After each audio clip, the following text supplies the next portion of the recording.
সামনে যিনি বসে আছেন আপনি আপনার নামটা একটু বলবেন। আমার নাম লতা। লতা কোত্থেকে এসেছেন? আপনার বাড়ি আমি কোথায়? চট্টগ্রাম থেকে আসছি। আচ্ছা, চট্টগ্রামে থাকেন? হ্যাঁ, চট্টগ্রামে থাকি। বয়স কেমন হবে আপনার? আমার বয়স এখন 35। 35 বছর। হ্যাঁ, 35 বছর। আচ্ছা, তাহলে আপনার গল্পটা আপনি শুরু করুন। হ্যাঁ, যখন আমার বয়স 7 অথবা 5 এতটুকুই হবে, তখন যে কথাটা সেটা হলো যে আমার বাবা আমার মাকে খুবই অত্যাচার করত। এত অত্যাচার করতো যে আমার মাম্মু সহ্য করতে পারতো না। শুধু একটা ছেলের জন্য, আমরা হলাম 3 বোন। ছেলে নাই কেন? ছেলেটা সেটা তো আল্লাহর দান, সেটা তো আর মানুষে তৈরি করে না। যে এটার জন্য দিনকে দিন রাতকে রাত আমার আম্মুকে অত্যাচার করতেই লাগলো। এমন একটা পর্যায়ে আসলে যে আমার আম্মু গর্ভবতী হয়ে গেল। আচ্ছা, তখন আমার আব্বু প্রশ্ন করলো যে আমার আম্মুকে তোমার ছেলে হতে হবে, মেয়ে হতে পারবে না। আবার আমার আম্মু প্রশ্ন করলো যে মেয়েটা ছেলেটা তো আল্লাহ দেন, সেটা তো আমি আর তৈরি করি না। তখন আমাদের ঘরের সামনে পেঁপে গাছ, ওটা তুলে আমার আম্মুকে মারা শুরু করলো। গাছ তুলে মারা শুরু করলো? গাছ তুলে মারা শুরু করলো। ছোট ছোট ফুল ছিল পেঁপে গাছে, পেঁপেও ছিল, মানে পেঁপে গাছ আর নাই, শুধু আমার মার পিঠটাই দেখা যাচ্ছে লাল হয়ে আছে। দূরে দাঁড়ায় আছি শক্ত হয়ে, মার কাছেও যাইতে পারতেছি না, মাকে ধরতে পারতেছি না, আমি ছোট। তখন মা উঠে বাবাকে উত্তর দিল যে তুমি কি চাও? বাবা উত্তর দিলে আমি চলে যাব। কোথায়? চট্টগ্রামে। তোমার ছেলে হলে আসবো, নাইলে আসবো না। চট্টগ্রামে? আপনারা থাকতেন কোথায় তখন? আমরা আম বাগান থাকতাম। তো যখন এই উত্তরটা দিল, তো আমার আম্মু বলতেছে ঠিক আছে চলে যাও, যদি ছেলে হয় ফিরে আসিও, আর মেয়ে হলে আসিও না, কিন্তু তুমি চলে যাচ্ছ, এসে কিন্তু আমাকে দেখবা না। এই কথাটা আমার আম্মু বলার পরে আমার আব্বু ঠিক ওই সময়টাই চলে গেল, চলে আসলো, চট্টগ্রামে চলে আসলো। হ্যাঁ, আমরা 3 বোন মাকে নিয়ে বাড়িতে আসি। আন্তরিক ভালোবাসা ছিল আমার মা আর আমার বাবার ভিতরে। যতই আমার বাবা মারতো, ততই আমার মার আন্তরিক ভালোবাসা আমার বাবার জন্য ছিল। আচ্ছা, কিন্তু আপনার মা কি কখনো রাগারাগি করতেন না? না, কখনো রাগারাগি করতো না। মানে একতরফা সবসময়? হ্যাঁ, সবসময় নরম হয়ে থাকতো, যে বলতো যে স্বামীরা মারলে নাকি ভেস্তে চলে যায়। আচ্ছা, সেরকম বলতো। এই ব্যাপারগুলো কিন্তু অনেকবারই আমি শুনেছি অনুষ্ঠানে, যে স্বামীর পায়ের নিচেই। হ্যাঁ, সেটা আমার মা বেশি বিশ্বাস করতো। হ্যাঁ, স্বামী যে জায়গাগুলোতে মারবে সেই জন্য মারগুলি হজম করতো। আচ্ছা, তো হজম করার পরে তা বললো যে তুই ছেলে হয় আসিও, মেয়ে হলে আসিও না, এদেরকে নিয়ে আমি থাকবো। এক পর্যায়ে আমার বাবা মা চট্টগ্রামে চলে আসে, থাকি আমরা 3 বোন মা। তো মা যখন গর্ভবতী, তখন তো আর কিছু করার নাই, বাবা চলে আসছে, আমরা খাবো কি? তখন দেশ গ্রামের বৌঝিরা তো ঘর থেকে বের হয় না। আচ্ছা, থাকে ঘরের ভিতরে পদ্মা হয়ে। তো ওখানে আমার মা করতো কি, যে লেসপিতা বিক্রি করা হতো, সেগুলি বিক্রি করা হতো, লেসপিতা বাসায় বাসায় গিয়ে। তাই যখন আমার মা গর্ভবতী, তখন বের হতে পারতেছে না, তো আমার বড় বোনকে সে দায়িত্বটা দিল। আচ্ছা, আপনার বাবা কি করতেন? বাবা বাড়িতে থাকতো, তখন মাছ ধরতো, মাছ বিক্রি করতো। আচ্ছা, তো উনি তো নাই এখন বর্তমানে। এখন তো আমরা 3 বোনই আছি, মা সব। আচ্ছা, তো মা বোনকে দায়িত্বটা দিল বিক্রি করার জন্য। সে টাকাটা দিয়ে কেউ চাউল দেয়, কেউ ধান দেয়, কেউ খুদ দেয়, সেটা দিয়ে আসলে হচ্ছিল না। এরকম একটা পর্যায়ে গেল।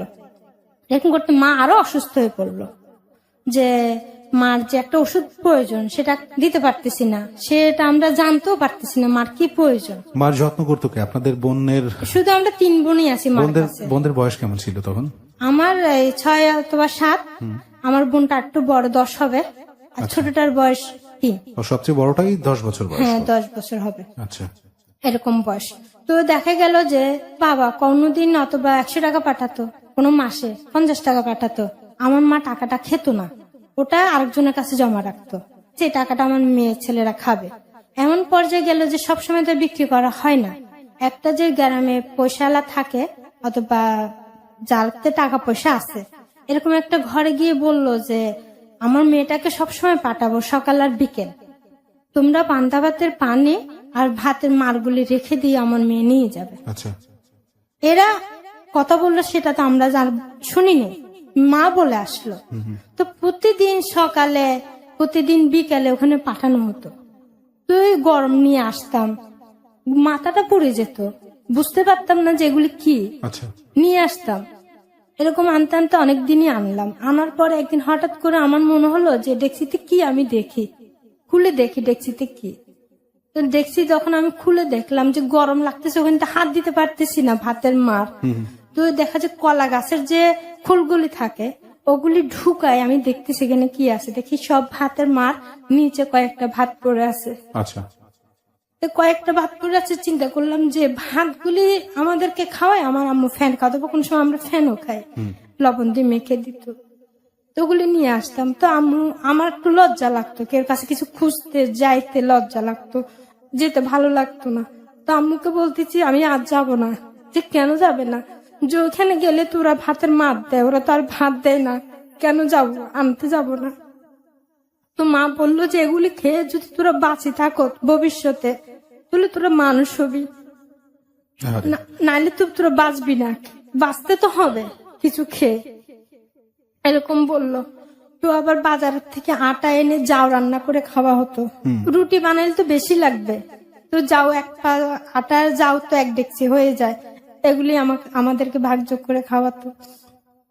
তো খাওয়ার পরে তো একদিন দেখা গেল যে মা বেশি অসুস্থ হয়ে পড়লো। আচ্ছা, এত অসুস্থ হয়ে পড়লো যে মা যে ডেলিভারি হবে সেটা মাও জানতো না। আচ্ছা, এরকম একটা পর্যায়ে এসে দাঁড়ালো। বড় বোনটা তো মানে যে দায়িত্বটা দিছে বিক্রি করার জন্য চলে যেত, সকালে বিকালে আসতো, ওখানে আছি শুধু আমি, আমার ছোট বোন। তো মা বললো আমি টয়লেটে যাবো। তো দেশ গ্রামের টয়লেট তো অনেক দূর থাকে, ওখানে মাকে ধরে নিয়ে গেলাম। চারপাশে কেলা গাছ, কেলার বাগান, মা ওখানে বিছখানে গড়াগড়ি করতে লাগলো। আচ্ছা, তো আমি চিৎকার মানে উঠলে বললাম যে মা তোমার কি হয়েছে, তুমি এরকম করতেছে কেন? যে আমার খুব ব্যথা করতেছে। কিসের ব্যথা করতেছে সেটা মা বলতেছে না, শুধু বলতেছে ব্যথা করতেছে। ব্যথা করতেছে, আমি বুঝতেছি না কিসের ব্যথা। দেখলাম যে তখন আমার একটা ভাই জন্ম নিল, তখন ভাই যে তা আমি জানি না, একটা পর্দা নিয়ে আসলো, সেটা ডাক্তারে জানে। তো আমার মা বলতেছে যে তুমি যে তোমার নানিকে ডেকে নিয়ে আসো, যে দাই তাকে ডেকে নিয়ে আসো। তো আমি খুব ছোট কিন্তু সাঁতার জানতাম। তো আমাদের বাড়িটা নদীর পাশে, জোয়ারের পানি এসে যে জায়গাটা খালি ওটা ভরে গেছে, ওটা সাঁতার কাটিয়ে রাস্তায় যেতে হবে, তারপরে দাইকে ডেকে আনতে হবে। আচ্ছা, তখন আমি যখন ওই খুশিতে, আমার ভাই হয়েছে খুশিতে, মানে আমি যখন সাঁতার কাটা শুরু করলাম, ওখানে অনেক বড় বড় যোগ, যে যোগগুলি জোয়ারে থাকে, নদীতে থাকে। আমার খালি শরীর ছিল, একটা প্যান্ট পরনে ছিল। তো ওই যোগগুলো আমার পিছনে কামড়ায় ধরলো, বুঝতেছি না, খুশিতে নাচতেছি, আমার ভাই হয়েছে, আমাদের দুঃখের দিন শেষ। দাইকে জায়ের ডেকে নিয়ে আসলাম। জায়ের কাছে যখন আমি গেলাম তখন ও দেখছে আমার পিছনে অনেকগুলো যোগ। আচ্ছা, উনি কি করলো, লবণ নিয়ে আমার পিছনে পিঠে মেখে দিল। লবণ কেন মাখতেছ? আমরা জানতাম যে লবণ পেলে যোগ পড়ে যায়। তখন দেখি ঠাস ঠাস করে নিচে অনেকগুলো যোগ পড়ে গেল। যোগ দেখে আমি আরো কান্না করতেছি, যোগকে খুব ভয় পেতাম। তারপরে ওনাকে নিয়ে আসলাম কোথাও আমার আম্মুর কাছে। আম্মুর কাছে আনার পরে দেখা গেল যে পদ্মার মধ্যে আমার ভাই ছিল, এই ভাইকে ওই দায় খুলতে গিয়ে এমন জোরে টান দিল আচ্ছা, যে নাভিটাই ছিঁড়ে গেল। মাই গড, ছিঁড়ে গেল, নাভিটাই ছিঁড়ে গেল। নাভিটা যে কাটা হয় না, নাভিটা একদম ছিঁড়ে গেল, রক্তর বন্যা হয়ে গেল। ওইখানে এমন ভাবে রক্ত বের হতে লাগলো, আমার ভাই ঠাস ঠাস ঠাস ঠাস করে ধপ ধপ ধপ ধপ করতেছে চোখের সামনে, শুধু দেখতেছি, কিছু করার নাই। আমি মনে করতেছি ওই হাত পা লড়াচ্ছে, ও যে মরে যাচ্ছে সেটা বুঝতে পারি নাই। তো কি করলাম, যে দেখলাম আমার মা ফাল মেরে উঠে বসে গেল। এ কি করলা? এটার জন্য আমার স্বামী চলে গেছে, এটার জন্য মানুষের বাসার থেকে পানি ভাত এনে খাইতে হয়, ভাতের মার খেতে হয় এই সন্তানের জন্য। ছেলে যদি বেঁচে না থাকে আমি বেঁচে কি করব? তো ডাক্তারে জানে যে একটা ফুল থাকে, যে একটা সন্তান হলে একটা মার গর্ভের থেকে ফুল বের হয়, ওই ফুলটা আসলে বের হয় নাই। যখন নাভিটা ছিঁড়ে যায় ফুলটাও মার ভিতরে চলে যায়। এই অবস্থায়, রক্তস্ত অবস্থায় যখন দাইটা দেখে চলে যায়, আর আমার মার পাশে এক মুহূর্ত দাঁড়ায় নেই, আচ্ছা, চলে যায়। এখন মা বলতেছে যে একটা প্রাণী নাই যে আসি আমাদেরকে ধরবে, আমার মাকে একটু ধরবে, মার পাশে দাঁড়াবে। মানে শুধু আমিই আছি, কিন্তু আমি ছটফটে ছিলাম, ভয় পেতাম না, খুব সাহসী ছিলাম। আচ্ছা, তো মা আমাকে ডাকলো যে মা এদিকে আসো। আমি বলি কি মা? তুমি যে সবসময় যে ইঁদুরের বাচ্চাকে তুমি কবর দিতে, অথবা টিকটিকি মরে গেছে সেটাকে কাউকে খেতে দিতাম না, ওটাকে আমি কবর দিতাম। আচ্ছা, মা শেষের ছলি দিয়ে যেভাবে কবর দেওয়া হয় তো আমার আম্মু সবসময় বলতো, তুমি যে এভাবে কবর তৈরি করো, তুমি ছেলে হলে আসলে মানুষকে কবর দিতে পারতো, তুমি তো একটা মেয়ে, কখনো কবর দিতে পারবে না। ওটা মার মনে ছিল। তো মা আমাকে ডেকে বলে যে, মা তোমার ভাইটাকে তুমি নিয়ে যেভাবে কবর দিতে এভাবে রেখে আসো। কেন মা? তো মা উত্তর তুলে যে, ওখানে বড় হবে, আচ্ছা। তোমার ভাই বড় হয়ে তোমার কাছে আসবে। আহারে। এটা মা বললো। মার কথাটাই বিশ্বাস করলাম, কেন মার কথা কখনো অবিশ্বাস করতাম না আমি। তো করলাম কি, মার কাছে গেলাম। মা কি করলো, শাড়ির আঁচলটা ছিঁড়ে ফেললো, কেলা পাতা দিয়ে ভাইটাকে পেঁচাই আমার হাতে তুলে দিল। আমার হাতে তুলে দিয়ে বলল যে, এটাকে যাও, নিয়ে যাও। কিন্তু তখন আমি বুঝিনি যে আমার ভাইটা দুনিয়ার থেকে চলে গেছে, আমার ভাইটাকে আমি কবর দিতে যাচ্ছি। একটা কোদাল নিলাম, একটা কোদাল নিয়ে চলে গেলাম, মানে যেখানে আমার ভাই জন্ম নিয়েছে ঠিক 10 হাত দূরে, এতটুকু দূরে নিয়ে গেলাম। নিয়ে যাওয়ার পরে ওখানে সুন্দর করে একটা কবর করলাম আমি। কবরটা এখন আমার চোখের সামনে ভাসতেছে। তো কবর করার পরে ওখানে সুন্দর করে আমি শুয়াই, হাত পা একদম লম্বা করে সুন্দর করে শুয়াই উপরে, কলা পাতা দিয়ে মাটি দিয়ে মার কাছে আসি বলে, মা তুমি যে এরকম বলছো আমি এরকম করছি, আমার ভাইকে এভাবে আমি শুয়াই দিয়ে আসছি। তো মা বলতেছে খুব ভালো করছে, কিন্তু মা একটু কান্না করতেছে না। আচ্ছা। কেন মা কান্না করলে যে আমি কান্না করব, আমি বুঝে যাব, সেই জন্য। তো মা বলল যে আমাকে একটু গোসল করো। তখন কি করলাম যে মাটির কলসি আলগাতে পারতাম না, নদীর থেকে পানি এনে মাকে গোসল করালাম। মাকে গোসল করানোর পরে দিয়ে ঘরে নিয়ে গেলাম। অবস্থায় মার গায়ে প্রচন্ড জ্বর। আচ্ছা। মা কাঁদতে শুরু করলো। তো তখন কলসি ছিদ্র করে মাথায় পানি দেওয়া হতো। তো কলসিটা মাথার উপরে থাকতো, মা দিন রাত মানে শুয়ে আছে, মার মাথায় পানি দিচ্ছি ঢেলে নদীর থেকে পানি এনে এনে। কিন্তু মাকে যে আমি এক পেট ভরে ভাত খাওয়াবো সেটা খাওয়াতে পারছি না। এই অবস্থায় তো ভাতের মার খেয়ে থাকা সম্ভব না। এই অবস্থায় যে একটা ওষুধ প্রয়োজন সেটাও মা পাচ্ছে না। এরকম করতে করতে 7 দিন পার হয়ে গেল।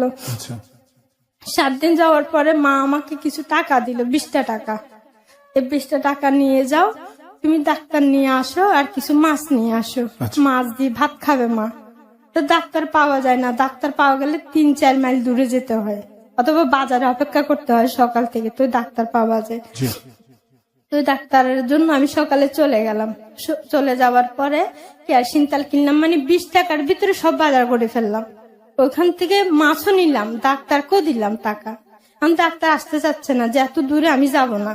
ডাক্তারের ব্যাগটা নিয়ে আমি চলে আসলাম, যে ব্যাগ নিয়ে আসলে ডাক্তার অবশ্যই আসবে। হ্যাঁ, চলে আসবে। তো ব্যাগ যখন নিয়ে দূর মারলাম বাজার সহ নিয়ে, তো ডাক্তারটা আসলো।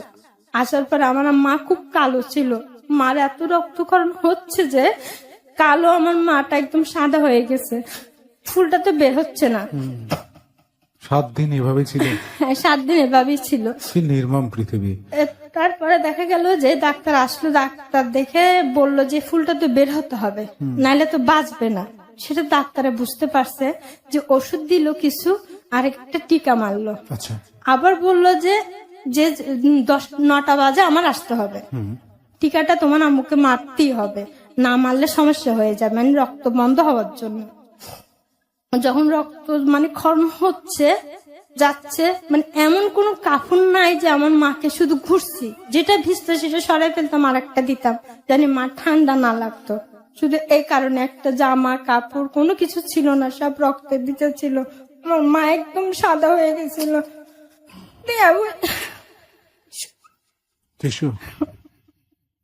সাদা হয়ে যাওয়ার পরে তো মা, ডাক্তার তো চলে গেল। এই সময়টায় এমন তুফান, এমন বৃষ্টি, এমন জোয়ারের পানি আসতে লাগলো, ডাক্তার আসার কোনো সম্ভাবনা নাই। সারা রাতে তুফান হয়েছে, এত এত তুফান যে নদীর পানি আমাদের ঘরের সামনে পর্যন্ত চলে আসছে। সারা রাতে এই অবস্থায় চলে গেল। যে সকালটা হলো 4টা, ঠিক 4টা বাজে। মা যে ভাত খেতে চেল, ভাত রান্না করলাম, মা খেলো না। যে ভাত নিয়ে বসেছিলাম, মা তুমি খাও না ভাত, মা শুধু 2 চোখে তাকায় আছে, যে তোমরা খাও, আমি চেয়ে দেখি। এভাবে মা বলতে লাগলো। মা চেয়ে দেখতে লাগলো আমরা 3 বোনে ভাত খাচ্ছি। ভাত খাওয়ার পরে মার কাছে এসে মাকে জড়িয়ে ধরে ঘুম গেলাম। ঠিক 4টা বাজে মা উঠে বললো যে আমাকে একটু পানি দাও, পানি দাও। তো গেলাম, উঠলাম, উঠে যে কলসি থেকে একটু পানি নিয়ে আসলাম। পানি নিয়ে এসে মাকে দিলাম। যখন পানি আনতে গেলাম দেখলাম যে ভাতগুলি ঠিক ওখানেই আছে। আচ্ছা, মা ভাত খায় নাই, শুধু আমরা খাইছি, শুধু দেখছে, ভাত খায় নাই। পানি নিয়ে মার কাছে যখন গেলাম তখন আমার বোন পরোটা খুব ভয় পাইতো, ও একটু দূরে, আমি মার কাছে। ছোট না, মার বুকের উপরে শুয়ে আছে। আচ্ছা, তখন হাত কথা বলার শক্তিটা আমার মার নাই। তো 2 বোনের হাত মা আমার বড় বোনের হাতে তুলে দিল। তুলে দিয়ে শুধু 2 চোখের পানি ফেলতে লাগলো। তো চোখটা বন্ধ করলো। তখনও আমি বুঝতে পারিনি যে আমার মা আমাদেরকে ছেড়ে চলে যাচ্ছে। হায় রে পৃথিবী। তখনও বুঝতে পারি নাই যে আমার মা পৃথিবীর থেকে আমাদেরকে ছেড়ে চলে যাচ্ছে। আমি আসলে নির্বাক, কারণ এই গল্পের মাঝখানে আমার বলার কিছু নেই। আমাদেরকে দেখার মতো আর কেউ নাই। কেউ নেই। যে ভাইটা জন্মালো, যেখানে জন্মালো, উঠোনে জন্মালো, ঠিক 10 হাত দূরেই আবার তার বাসস্থান হয়ে গেল চিরস্থায়ী। মাটাও চলে গেল। এই মা মরে যাওয়ার পরও মাকে জড়িয়ে ধরে আমরা 3 বোন ঘুম যাচ্ছি, একই জায়গায় শুয়ে আছি। আপনার কেউ বুঝতে পারেননি? কেউ বুঝতে পারি না। আমার বড় বোন বললো যে মা ঘুম গেছে, সারা ঘুম যেতে পারি না, মা ঘুম গেছে, চলো আমরা ঘুম যাই। মাকে জড়িয়ে ধরে ওখানে আমরা আবার ঘুম যাচ্ছি। কেন এমন? ঘুম যাচ্ছি, যখন 5টা বাজলো আমার আপন খালা আসে ডাকতেছে আমাদেরকে।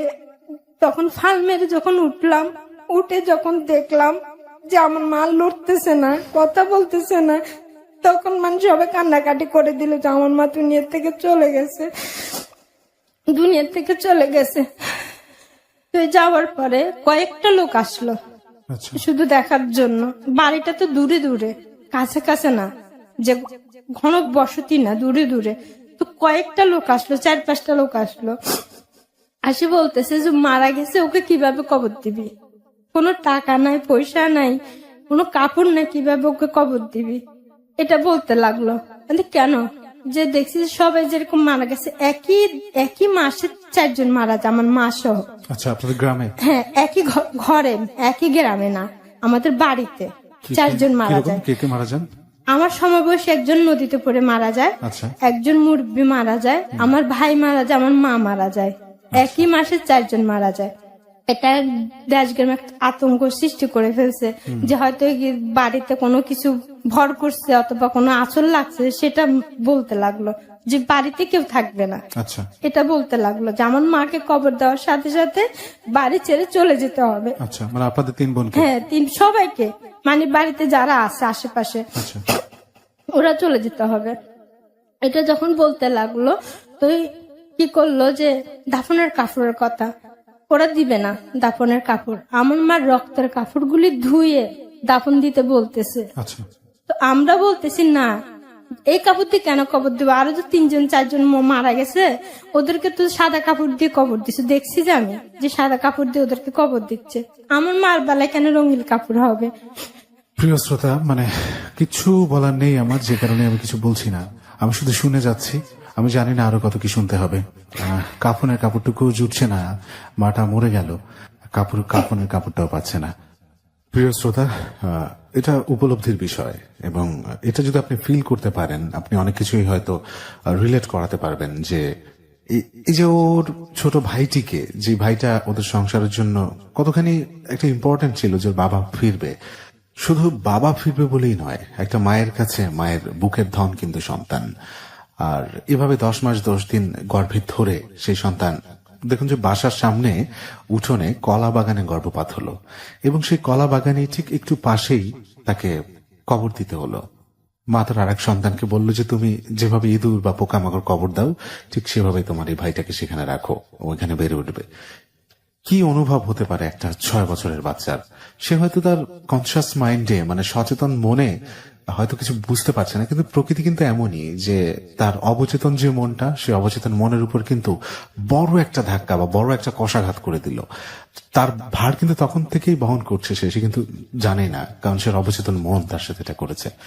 তার ভাইটিকে সে ওখানে রাখলো, কারণ তার মা বলল যে তোমার ভাইটা এখানে বড় হবে। ঠিক 7 দিন পরে তার মাকেও তার হাতে কবর দিতে হলো।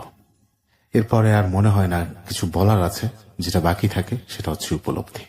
আমি আর কিচ্ছু বলবো না, আপনার সাথে থাকবেন, জানি না কি শুনবেন, কিভাবে গল্পটা নিবেন। তবে এতটুকু, এই গল্পটা শুনলে অনেকের অনেক কষ্ট দূর হয়ে যাবে।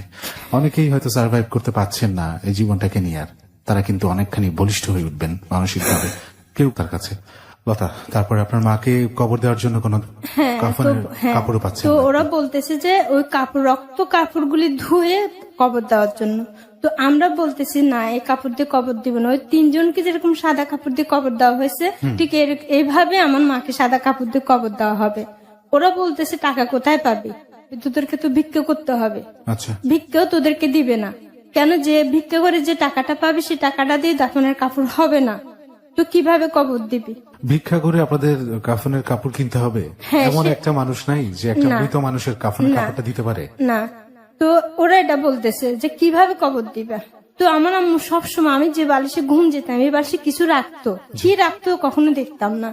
বলতো যে বালিশটা কখনো ধরবা না। তো আমার মাথা আসলো যে আমার আম্মু বালিশে কি রাখতো সেটা আমি দেখবো। ওদের সামনে থেকে দূরে চলে গেলাম। আচ্ছা। দূরে চলে যেয়ে আমার বালিশটা ওদের সামনে নিয়ে আসলাম। এনে বালিশটা যখন টান দিলাম, ওই বালিশটার ভিতরে কিছু ছিঁড়া কাপড় ছিল। আচ্ছা, ছিঁড়া কাপড়ের মধ্যে 10 পাই, 5 পাই, 8 আনা, 4 আনা, 1 টাকা, 10 টাকা, 5 টাকা এরকম ছিল। এগুলি গুনতে গুনতে দেখা গেল ওদের সামনে যে টাকাগুলি পড়লো, ওরা অবাক হয়ে গেছে টাকাগুলি দেখে। এতগুলি টাকা ওখানে, তো 1000 টাকার মতো। আচ্ছা, 1000 টাকা এখন অনেক টাকা।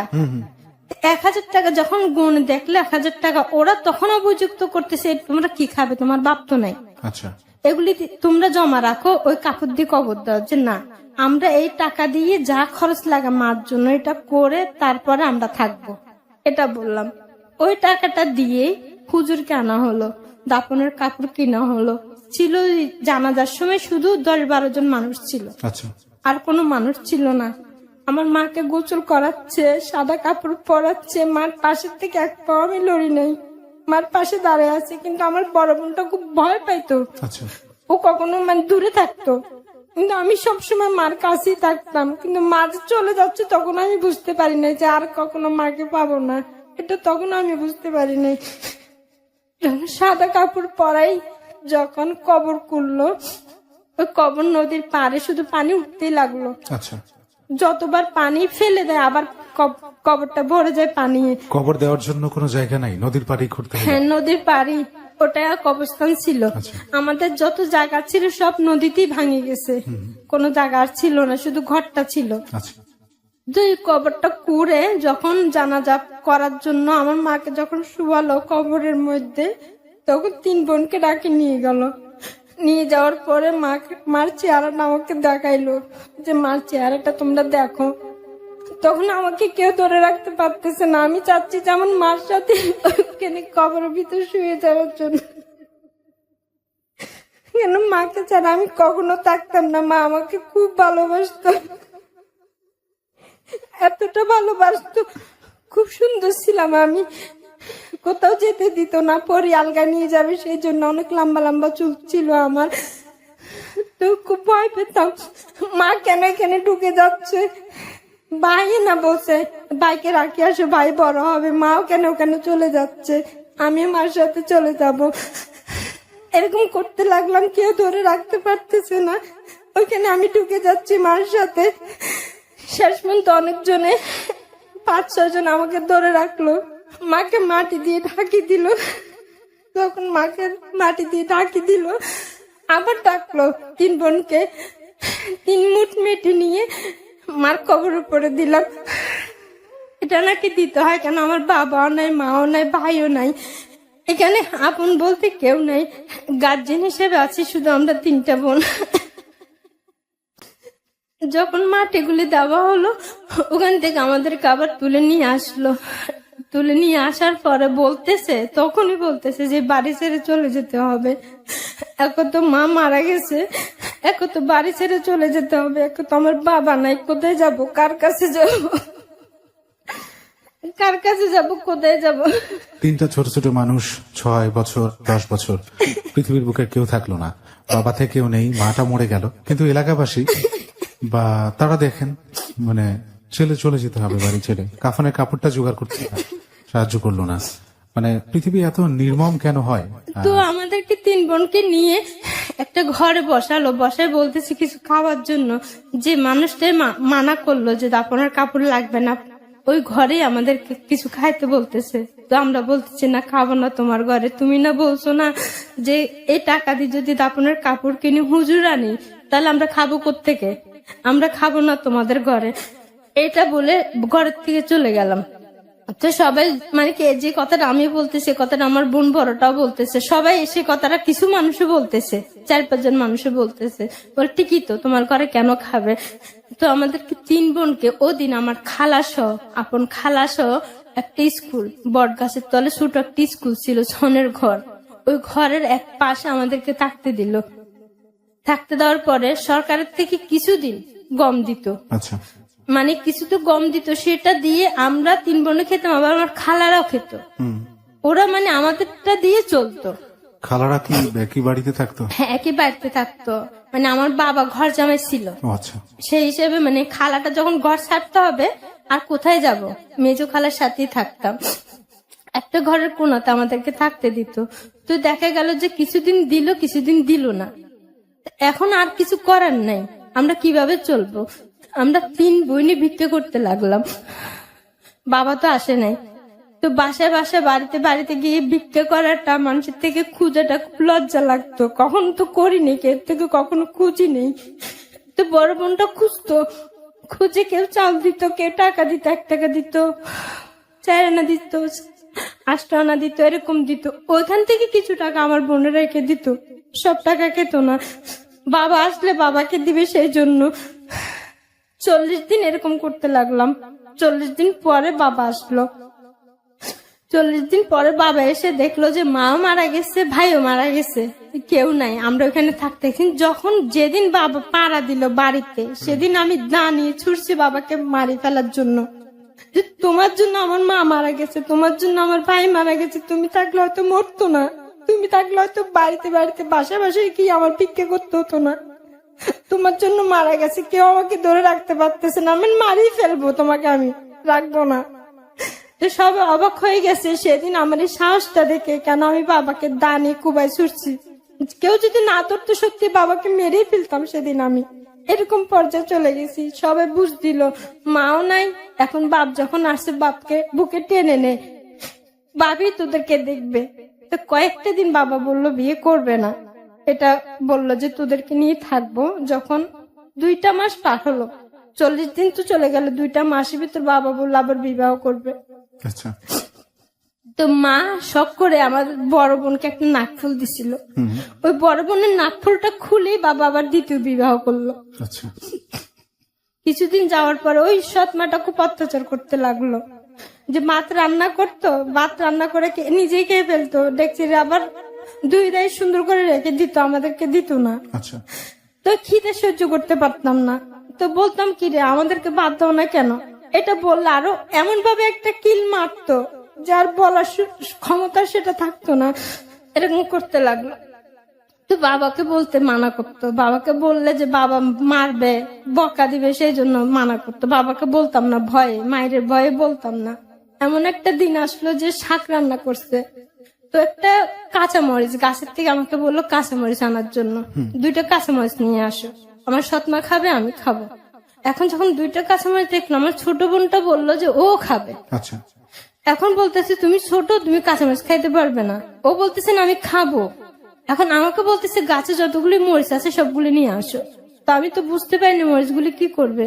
যখন আমি সব মরিচগুলি নিয়ে আসলাম, আমার হাতে যতগুলি আসছে সেই মরিচগুলি বললো যে আমার ছোট বোনকে খাওয়ার জন্য। সবগুলো খেতে হবে ছোট সবগুলি, বোনকে? হ্যাঁ, সবগুলোর মুখের ভিতর ঢুকাই দিল, একটা হাতে লাঠি নিল, সব খেতেই হবে। যখন ও কালো ছিল আমার মার মতো, যখন মরিচগুলি মুখে দিল, ওর মুখটা ফুলে 3টা মুখের মতো হয়ে গেল, ওর মুখ দেখা যাচ্ছে না, মানে কাঁচা মরিচের ঝালে এরকম হয়ে গেছে, জিব্বাটা ফুলে এত বড় হয়ে গেছে। এখন কি করবে, সৎমা তার কিছু বলার নাই, মরিচ তো খেয়ে ফেলছে, ওর তো ক্ষতি হয়ে গেছে। এখন মানা করতেছে বাবাকে না বলার জন্য। এখন আমি ছোট বোনকে নিয়ে নদীর পাড়ে বসে আছি, বাবা কখন আসবে, বাবাকে বলবো। গাছের থেকে রস পেরে ওকে খাওয়াইছি ওর ঝালটা কমানোর জন্য। দেখি বাবা আসছে, বাবা এসে সেই কারণে আমার সৎমাকে অনেক মারধর করছে। আচ্ছা, অনেক মারধর করার পরে সৎমা আমার বাবাকে কেস করে দিছে। কেস করে দিছে? হ্যাঁ, আচ্ছা। ওনাকে কেন মারা হয়েছে এই কেসের জন্য আমার বাবাকে জেলে ধরে নিয়ে গেছে। এই কেসের জন্য আপনার বাবাকে জেলে যেতে হলো? হ্যাঁ, জেলে হতে হলো। 2 মাস ছিল আমার বাবা জেলে। কারণ বাবাকে ছুটানোর জন্য আবার লঞ্চে লঞ্চে বাড়ি বাড়ি 3 বোন আবার ভিক্ষা করতে লাগলাম। আর আপনার সৎ মা কি বাড়িতে থাকলো? বাড়িতে না, সৎমা ওনার বাপের বাড়িতে চলে গেছে কেস করার পরে। আচ্ছা, বাবাকে কিভাবে ছুটাবো, কেউ তো নাই। বাবা যদি পাশে না থাকে আমরা কোথায় যাব?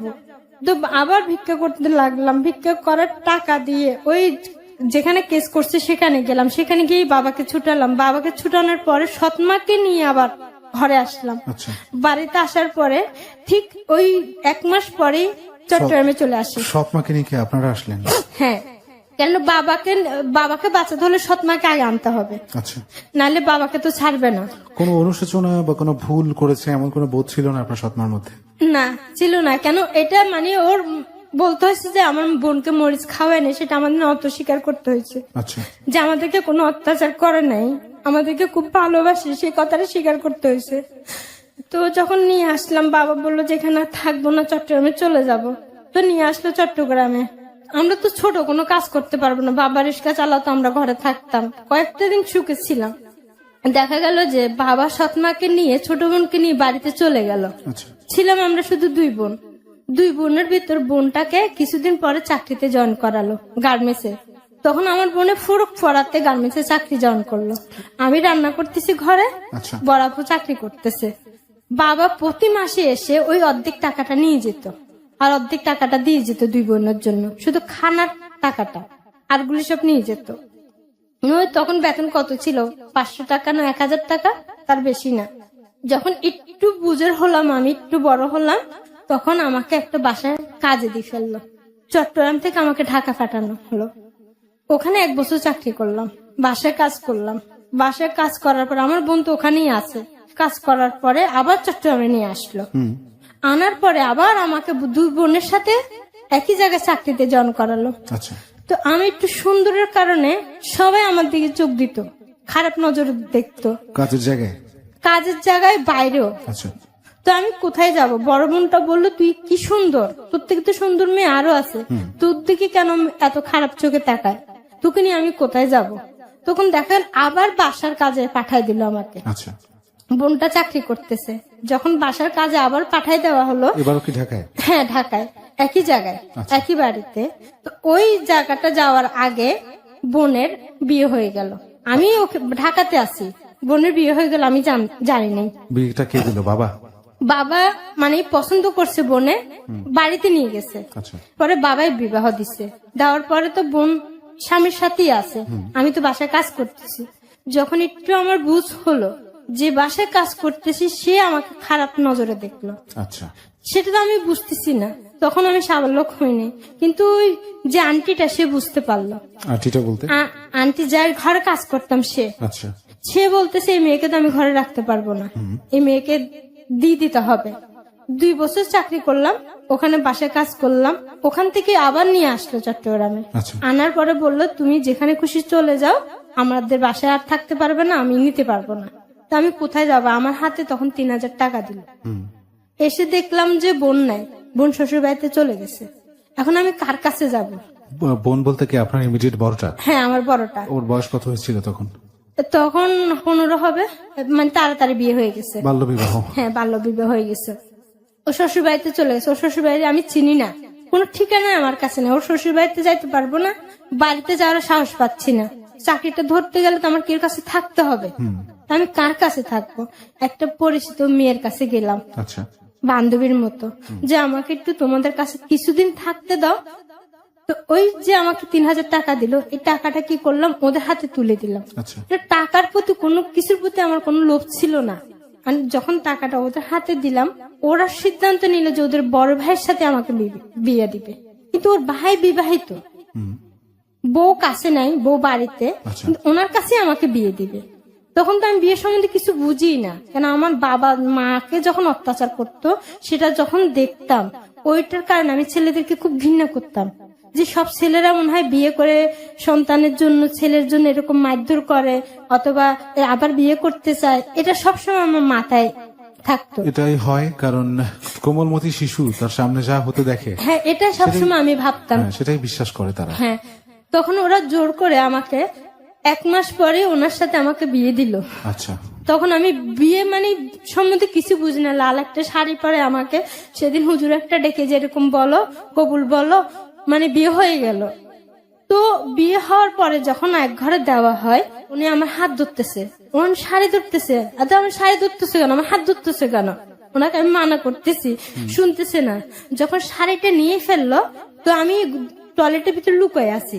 এক সময় দেখা গেল যে কয়টা বাচ্চা আমি জানি না, লোকটার ঘুম এসে গেছে।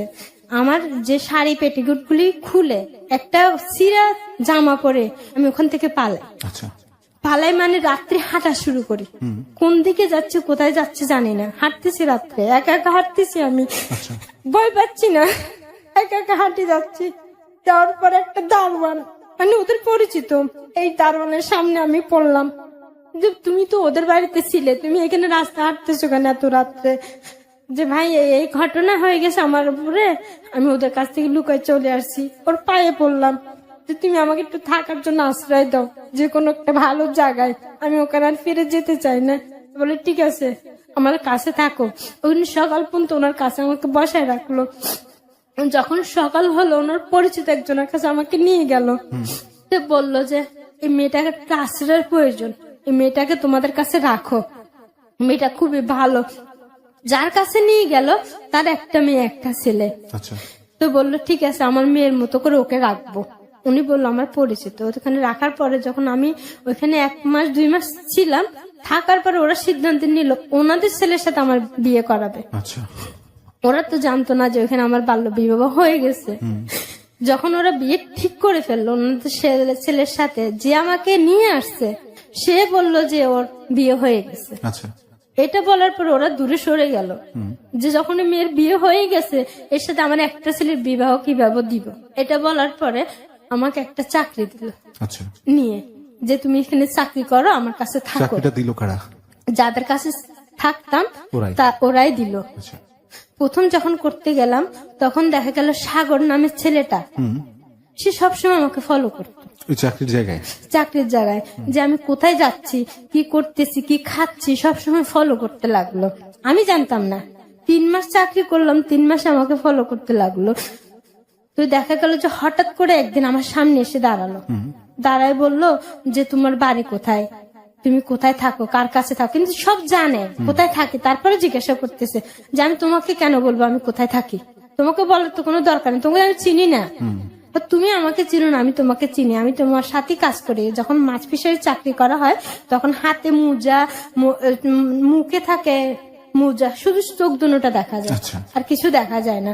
তখন আমি চিনতাম না যে এই ছেলেটাই আমার পাশে কাজ করতো, সাগর নামের ছেলেটা।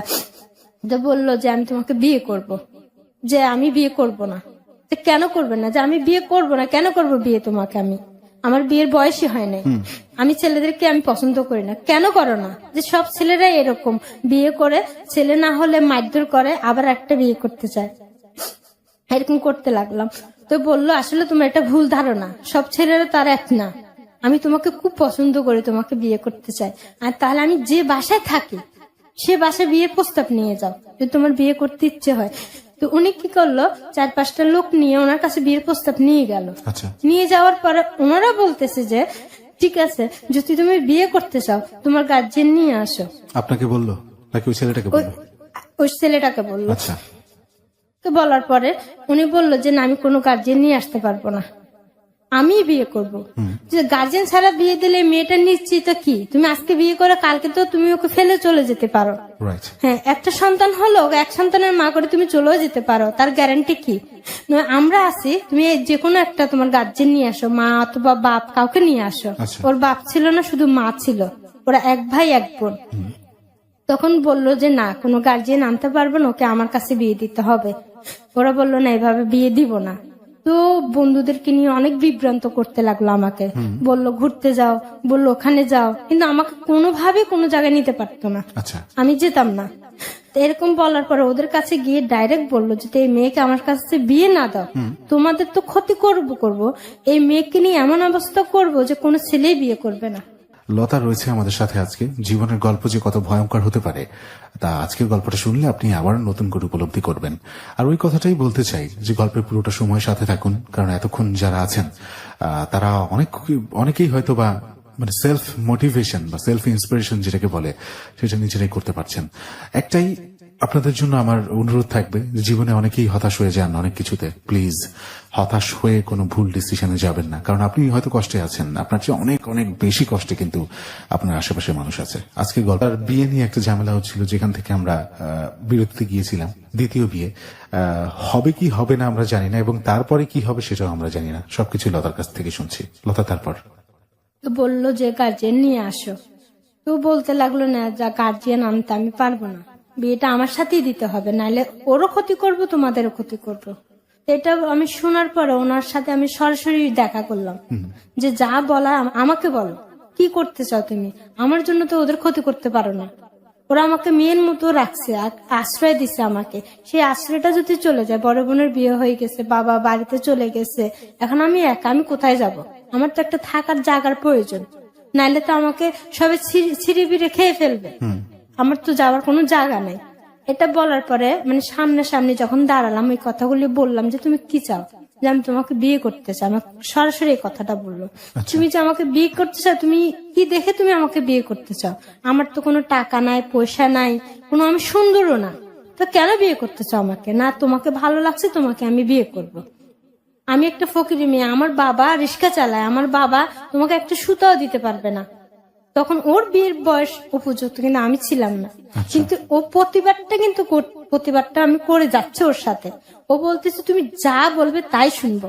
আমি দেখো, আমার একটা বিয়ে হয়েছিল, ওখান থেকে আমি পালাই আসছি, তো যে মেয়েটার বিয়ে হয়েছে সেই মেয়েটাকে তুমি কেন বিয়ে করবে? ছোটবেলার থেকে আমি ভিক্ষা করছি, আমি ভিখারির মেয়ে, এটা শুনে কি তুমি আমাকে বিয়ে করবে? তো বলতেছে তোমার একটা না, তোমার যদি 10টা বিয়ে হয় তো তোমাকে আমি বিয়ে করবো। আপনাকে এত ভালো লাগলো তার কারণ? তার কারণ বলতো সব সময় মেয়েদের প্রতি একটা আকর্ষণ ছিল। আচ্ছা, যেটাকে সুন্দর লাগতো ওর চোখে, সেটার প্রতি ওর আকর্ষণ ছিল। তখন তো আমি বুঝতাম না, সেটা বুঝতে আমার একটু সময় লাগছে। আচ্ছা, তো এটা বলার পরে বলে না, আমি তোমাকে তারপরে বিয়ে করব। যে ঠিক আছে, তুমি যদি আমাকে বিয়ে করো, যে আমার যে বিয়ে হয়েছিল প্রথম, এই কথাটা তুমি যতদিন বেঁচে থাকবে, আমার অথবা সন্তান হবে বিয়ের পরে, তাদেরকে অথবা শ্বশুর বাড়ির কেউকে তুমি কথাটা বলতে পারবে না যে আমার বিয়ে হয়েছিল। ও আমাকে ওয়াদা করছিল ও কথাটা বলবে না। সে বলার পরে আমি বিয়েতে রাজি হয়ে যাই। আচ্ছা, শুধু ওদের ক্ষতি করবে সেই জন্য, যারা আমাকে আশ্রয় দিলে, মেয়ের মতো রাখলো, ভালোবাসা দিল, তাদের ক্ষতি হবে ভেবে আমি ওকে বিয়ে করতে রাজি হয়ে যাই। যেমন ওর কয়েকটা বন্ধু থাকে, বন্ধুর বাড়িতে মানে ঘরে নিয়ে মসজিদের থেকে হুজুর ডেকে আমার বিয়েটা হয়, রেজিস্ট্রি করা হয় না, শুধু হুজুর ডেকে কবুল বলে বিয়েটা করা হয়। ওই বিয়েটা ওদিন হওয়ার পরে 1 তারিখে বিয়ে হয়। ওই 1 তারিখে বিয়ের থেকে মানে আমি ওর কাছে আর যাই না, ওর সাথে আর কোনো আমার যোগাযোগ নাই, কিন্তু বিয়ে হয়ে গেছে, দূরে দূরে আছে, কিন্তু চাকরি করতেছি। চাকরির অবস্থায় ওর কাছে আমি যাইতেছি, কিন্তু বিয়ে করছো আবার কি? বিয়ে করলে যে একসাথে থাকতে হয় স্বামী স্ত্রী, সেটা আমি বুঝতাম না। এটা বলার পরে যখন 1 তারিখে বিয়ে হলো 16 ডিসেম্বর, ঠিক 16 তারিখে ও আমাকে জোর করে একটা ঘর ভাড়া নিয়ে ওখানে আমাকে নিয়ে গেল। যে তুমি আমার বউ, আমার কাছে থাকতেই হবে, তুমি আর কোথাও থাকতে পারবে না। বিয়ে যে হলো, যাদের ঘরে আমি থাকতাম ওরা জানতো না যে ওর সাথে আমার বিয়ে হয়ে গেছে, কিন্তু ওরা তো চাইছিলাম একটা ভবিষ্যৎ সুন্দর, সেটা জানি মোকাবিলা করতে পারি, সেই জন্য ওরা একটা গার্জিয়ান নিয়ে আমাকে বিয়েটা দেওয়ার ইচ্ছে ছিল। সেই ইচ্ছেটা ওদের পূর্ণ হলো না, আমার কপালও ছিল না। তো ওই দিনে 16 ডিসেম্বর আমি ওর কাছে চলে আসি। ও দেখা গেল যে একটা শাড়ি কিনলো, একটা ব্যালান্স নিয়ে আসলো, যেগুলি পর ছোট একটা ঘর, চারপাশে দেওয়াল দেওয়া, তুই ঘরে আমাকে পড়তে বললো, আমি পড়লাম, পরে বসে আছি, কোনো ডেক্সি নাই, পাতিল নাই, কোনো খাবার নাই, কিচ্ছু নাই। ও দোকানে গিয়ে আমার জন্য একটা বাটিতে করে একটা ডিম আর ভাত নিয়ে আসলো। তো আমি খাচ্ছি না, আমাকে জোর করে নিজে হাতে আমাকে খাওয়াই দিল। তো ভাত খাওয়ার পরে যে দেখা গেল যে ও আমার হাত ধরতে চাচ্ছে, আমার শাড়ি ধরতে চাচ্ছে। কি রে, তুমি বিয়ে করছো ঠিক আছে, তুমি তোমার জায়গায় থাকো, আমি আমার জায়গায় থাকি। হ্যাঁ, তো বলে বিয়ে করলে এভাবে থাকে না, তো এভাবে থাকে না কিভাবে থাকে? ওই একই ঘটনা আপনার সাথে আবার ঘটলো, আপনি আবার আতঙ্কিত হচ্ছেন? হ্যাঁ, সেটা আমি ভয় পাচ্ছি। শুধু আমার মাকে যে মারতেছে আমার বাবা, ওটা আমার চোখে চোখে ভাসতেছে। ভাসতেছে। এরকম এক পর্যায়ে দেখা গেল যে আমিও কান্না করতেছি, ও কান্না করতেছে। ওর কান্নাটা আমার খুব খারাপ লাগতেছে, যে আমার সামনে একটা ছেলে কান্না করতেছে এভাবে, আমার খুব খারাপ লাগে। কান্না করতে করতে খুব দুর্বল হয়ে পড়ছি আমি। আচ্ছা। দুর্বল হয়ে পড়া যে স্বামী স্ত্রীর যে মিলনটা হয়ে থাকে তারপরেই ঘটছে ওর সাথে। কিন্তু তখন যে আমার আসলে যে বয়সটা থাকে বিয়ের, সেই বয়সটা তখন আমার ছিল না। মানে আমার এত সমস্যা হয়েছিল যে তখন যে সকালবেলা আমি 5 ঘন্টার মতো অজ্ঞান ছিলাম। মানে বিয়ের পরে স্বামী স্ত্রীর যে একটা, হ্যাঁ, মিলন ঘটার পরে আচ্ছা। 5 ঘন্টা আমি অজ্ঞান ছিলাম। ডাক্তার এনে আমাকে স্যালাইন দিয়ে আমাকে হুশ করা হয়। আচ্ছা বলেন তো ওই সময় বয়স কত ছিল আপনার? তখন 11-12 বছর হয় 11-12 বছর বয়স তখন আপনার? হ্যাঁ। কি পাশবিক! এরকম। 11-12 বছর বয়স্ক একটা মেয়েকে বিয়ে করলো এবং কি নির্যাতনটা করলো, 5 ঘন্টা সে জ্ঞানহীন থাকলো। তো স্যালাইন দিল, স্যালাইন দেওয়ার পরে মহিলা ডাক্তার আনছে, মহিলা ডাক্তার এনে বলে যে তুমি ওকে বিয়ে করছো, তুমি ওনার স্বামী? বলতেছে হ্যাঁ। যে তুমি যে ও একটা ছোট মেয়ে, ওকে তুমি বিয়ে করছো, যদি পুলিশে জানে তোমাকে তো ধরে নিয়ে যাবে। তার মধ্যে ওকে এমন অবস্থা করছো, ও তো উঠে দাঁড়াতেও পারতেছে না। তুমি তো একটা আপেল একসাথে খেয়ে ফেলতে চাইছো, যে আপেলটা রেখে রেখে খাবে সেটা তো তুমি ভাবো নাই। ও খুব তখন লজ্জা পাইছে। লজ্জা পাওয়ার পরে মানে খুব আমাকে যত্নে রাখছে। আচ্ছা কয়েকটা মাস আমাকে খুব যত্নে রাখছে। চাকরিটাও ছেড়ে দিতে বলছে। আচ্ছা। চাকরিটাও ছেড়ে দিলাম। ভাড়ার ঘরে ঠিক 5 মাস ছিলাম। 5 মাসে 3 মাসের মধ্যে আমার সন্তান গর্ভে এসে যায়। এই আমার 11 বড় বছর সন্তান। 11 বছর বয়সে? হ্যাঁ, বড় সন্তানটা। আচ্ছা, আগের যে বিয়েটা হয়েছিল সেখান থেকে কোনো খোঁজ খবর আপনার জন্য আর করেনি তারা? খোঁজ অনেক করছে, হয়তো বা আমাকে পায় নাই, আচ্ছা। এটা আর কি। কিন্তু সবসময় লুকাই থাকতাম, আতঙ্কে থাকতাম। এই বুঝে আমাকে দেখে ফেলে, এই বুঝে আমাকে ধরে ফেলতেছে, এই বুঝে আমাকে নিয়ে যাইতেছে। এটা তো খুব আতঙ্কেতে আমি থাকতাম। খুশি মনের ভিতর থাকতো, সেটা আমার কখনো থাকতো না। খুব শান্তিতে দিনগুলি কাটতে লাগলো। তো আস্তে আস্তে ওকে আমি ভালোবাসতে শুরু করলাম। আচ্ছা। ওর প্রতি যে ভালোবাসে যে টানটা, ও না খেলে আমি খেতাম না। ও তো বা দেরি করে আসলে ওকে জ্বরে ধরে আমি কান্না করতাম, যে তুমি আমাকে ফেলে যাইও না, আমার ভয় করে, তুমি সবসময় আমার কাছেই থাকবে, বাইরে থাকবে না, এরকম বলতে লাগলাম। যখন আমার সন্তানটা আমার গর্ভে আসলো 3 মাস, তখন ভাড়ার ঘর থেকে আমার শ্বশুর বাড়িতে নিয়ে গেল। আচ্ছা। 5 মাসে, বিয়ের 5 মাসে শ্বশুর বাড়িতে নিয়ে গেল। শাশুড়ি চোখে দেখতো না, অন্ধ ছিল, সামান্য সামান্য আংশিক দেখতো, কোনো কাজ করতে পারতো না। তো শাশুড়ি আমাকে মেনে নিল, একটা সন্তান বিয়ে করে ফেলছে, মেনে নিল। তো যে স্বাভাবিক যেটা হয়ে থাকে বাড়িওয়ালা, ওরা একটু করছে যে এই মেয়েটাকে বিয়ে করছে, ও তো লেখাপড়া জানে না, নামাজ কালাম জানে না, কিছুই জানার ছিল না। এই মেয়েটাকে বিয়ে করছে, এই মেয়েটাকে নিয়ে তুমি সুখে থাকবে, বলো ওকে নিয়ে আমি সুখে থাকবো। আমার সন্তানটা হলো, সন্তানটা হওয়ার ঠিক 1 বছর পরে আমার শাশুড়িটা মারা গেল। আচ্ছা।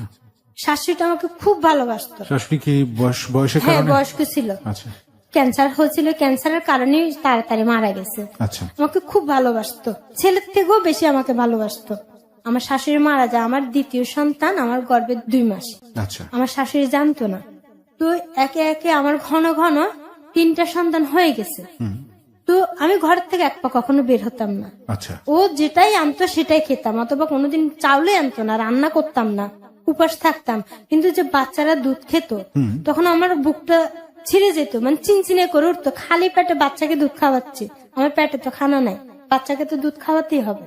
এরকম একটা সিচুয়েশন যখন পড়লাম, তো ওকে বললাম যে ঠিক আছে, তুমি যখন এত ইনকাম করতে পারতেছো না, ঠিক আছে আমি কেউ কাজ করি। একটা বাসায় যখন আমি কাজ করতে লাগলাম, মাসে আমাকে দিত কত 150 টাকা, আচ্ছা। 100 টাকা।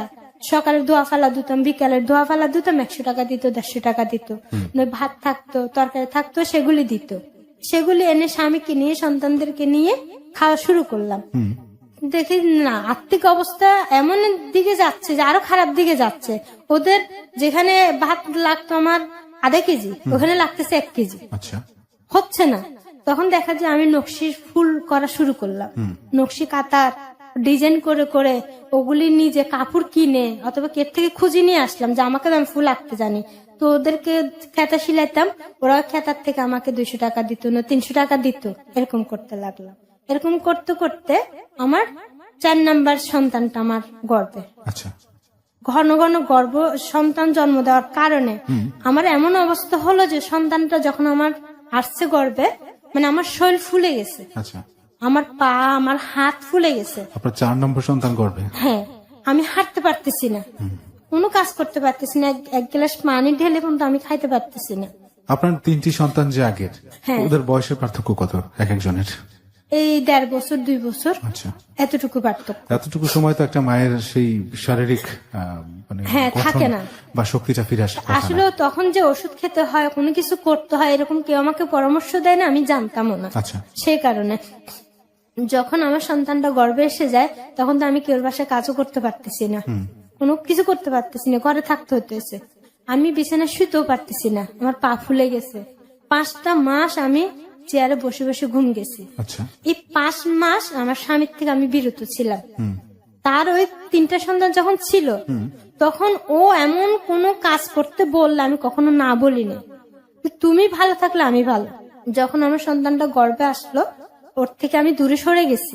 তবে আমি জানতাম যে আমি তো কালকে, আজকে না কালকে তো আমি ভালো হব, আমার স্বামী তো আমারই থাকবে, আর তো কেউ হবে না। তখন দেখা গেল যে আমার ধারণাটা ভুল ছিল। আচ্ছা, আমার স্বামীর প্রতি যে বিশ্বাসটা, যে ভালোবাসাটা, সেটা দিন কি দিন আমি ভুল বিশ্বাস করি সামনের দিকে চলে গেছি। আচ্ছা, কখনো কিরকম সেটা? খারাপের দিকে আমার স্বামীকে আমি দেখিনি। দেখেননি? হ্যাঁ, দেখি নাই, সবসময় ওকে ফেরেস্তার মতোই ভালোবাসতাম। ও হয়তো কখনো রাত্রে আসতো না, একদিন আসতো না, 2 দিন আসতো না, ওর জন্য অপেক্ষা করে বসে আছে, ভাত খাবো, আসলো না, ভাতের জায়গায় রয়ে গেছে, কিন্তু আমার খাওয়া হলো না, স্বামী আসে না বলে খাইনি। যখন আমার সন্তানটা গর্ভে, ও বললো যে এটা ফেলে দাও। আচ্ছা, তো আমি বললাম যে আমি মরলে মরবো, যে দুনিয়াতে যে আসতেছে সে আসুক, তার কারণ যদি আমার মরতে হয় আমি মরবো, তারপর ওর কোনো ক্ষতি করব না। যে সন্তানটা আমার গর্ভে ছিল ঠিক একই ঘটনা আমার মার বেলায় যেটা ঘটছে সেটা একই বেলা আমার বেলায় ঘটতেছিল। যে কষ্টটা আমার মা পাইছে, ওষুধ পায় নাই, আচ্ছা। খাবার পায় নাই, একই সিস্টেমটা আমার বেলা হচ্ছে। আপনার উপরে কি ভাত তোলা হতো, মারধর করা হতো? তখন মারধর করা হতো না, এমনি গালাগালি করা হতো। যখন ওর ইচ্ছাটা পূর্ণ করতে পারতেছি না আমি আমার শারীরিক অবস্থার কারণে, জি, তখন ও মানে গালাগালি করতো, এটা কখনো মারধর করতো না। তো যখন আমার সন্তানটা যখন হবে, মানে যখন আমাকে ডাক্তার কাছে নিয়ে গেল ডেলিভারি করার জন্য, তখন দেখলো যে আমার যে নাটটা গলায় পেঁচানো, আমার সন্তানের নাটটায় গলা পেঁচানো। যদি আমি ঘরে যদি আর 1 ঘন্টা থাকতাম, আর আধা ঘন্টা থাকতাম, আমার ছেলেটাও মারা যেত, আমিও মারা যেতাম। ছেলের নাকটা গলায় পেঁচানো মানে ঠিক বুঝিনি, মানে কিরকম ভাবে? ওইটা ডাক্তারে জানে যে নাভিটা, যে নাটটা ওইটা গলায় পেঁচানো যেটা থাকে ওটা বনপৈতা বলা হয়। আচ্ছা, আচ্ছা, আচ্ছা, গলায় যদি পেঁচানো থাকে, ওই যদি টান পড়ে ওই ফাঁসির মতো আচ্ছা, সন্তানটা গর্ভে মারা যাবে, উফ, এরকম ছিল। তাও তো আমি জানতাম না, সেই কারণে আমার হাত ফুলা পা ফুলা। তখন কিন্তু আমি একটা ওষুধ খাইতে পারিনি, আচ্ছা। আমি একটা ডিম কিনে খেতে পারিনি, আমি একটা দুধ খেতে পারিনি, এই অবস্থাতে গেছে। যখন সন্তানটা আমার হবে, এই দিন যখন আমাকে মেডিকেলে নিতে চায় না, তা আমি ওর পায়ে পড়লাম যে আমি বাঁচতে চাই আমার সন্তানদের জন্য। যখন আমরা ছোট ছিলাম, মা মারা গেছে, কত কষ্ট করছি সেটা জানি। সেই জন্য আল্লাহর কাছে সবসময় আমি বলতাম যে আল্লাহ, আমার ছেলে মেয়েদেরকে সামনে আমাকে কখনো মৃত্যু করো না। যে কষ্টগুলো আমরা করছি, হয়তো বেশি কষ্টগুলো আমার ছেলে মেয়েরা করতে পারে, এটা সবসময় আমার কল্পনার ভিতর থাকতো। ওটা কষ্ট করছি যখন যুবতী ছিলাম, সেটা সহ্য করতে পারছি। এখন যখন সন্তান হয়ে গেছে, এখন মার কথাটা বেশি বেশি মনে পড়তেছে। আমি যদি মরে যাই, আমার সন্তানদের কি করবে? আমরা তো ভিক্ষা করে খাইছি, আমার সন্তানরা মনে এরকম ভিক্ষা করবে, এরকম ভাতের মার খাবে, এটা আমার কল্পনাতে চলে আসতো। তো ডাক্তারে দেখলো যে সন্তানটা সুস্থ আছে, নিয়ে গেছে, আমাকে ফেলে রাখছে। আচ্ছা, হলো ছেলে হওয়ার পরেও খুব খুশি হয়ে গেল, ছেলে হলো।